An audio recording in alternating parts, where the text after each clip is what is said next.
C'était il n'y a pas si longtemps. Nous attendions l'été entre les murs du collège. Des nuits trop lentes à venir nous tenaient énervés, cherchant le sommeil dans de mauvais rêves de crépuscule. Roch décida un soir de sauter le mur, de courir les rues, d'aller s'enivrer de la tiédeur des pierres et d'un parfum d'aventure.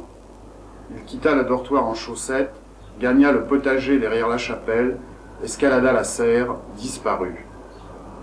Roch Logis était un grand jeune homme pâle au visage plissé d'inquiétude. Bon élève moyen, il ne se distinguait en rien. Aucune bizarrerie n'ébréchait sa conduite idéale de pensionnaire commun.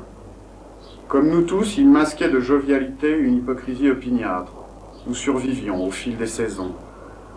Seul, tout à fait seul, Roch fila le long des murs, regardant monter la lune rousse dans un ciel dont le noir s'épaississait à chaque coin de rue. Des télévisions marmonnaient par les fenêtres ouvertes, un filet d'eau parfois coulait au creux des caniveaux, et l'odeur mouillée suivait Roch pas à pas. Il traversa la bourgade jusqu'à la route nationale. C'est vers la sortie de la ville. On peut voir un chemin qui dégringole aux étangs dans un trou de verdure opaque. En bas brillent des flaques, des éboulis, les toits d'ardoise des dernières maisons. Tout de suite après l'entrée du chemin, sur la gauche, il y a la station-service, un cube de ciment vitré gardé par 2 pompes cylindriques. Le garage est juste derrière la station. Ce n'est qu'un hangar en parpaing couvert de tôles ondulées. Sur la porte coulissante est écrit en lettres rouges et jaunes qui font un effet de relief « Gratte-Panse et Jargeau, mécanique générale ». Autour, parmi les orties, pourrissent des carcasses de pneus, des châssis de véhicules, des bidons d'huile.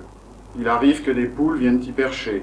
Un chien jaune, parfois, divague au bout d'une chaîne, accroché au poste de gonflage dont le tuyau enroulé brille au soleil comme un serpent endormi. Roch laissa la station à sa droite pour descendre le chemin. Il marcha sans qu'aucun gravier ne roule sous ses pas. La lune était barbouillée de nuages couleur de rouille, et lui, il soufflait entre ses lèvres, comme s'il voulait jouer un air sans savoir siffler. Il marcha jusqu'à la première maison. Il posa la main sur le bec de canne, la poignée tourna, la porte s'ouvrit.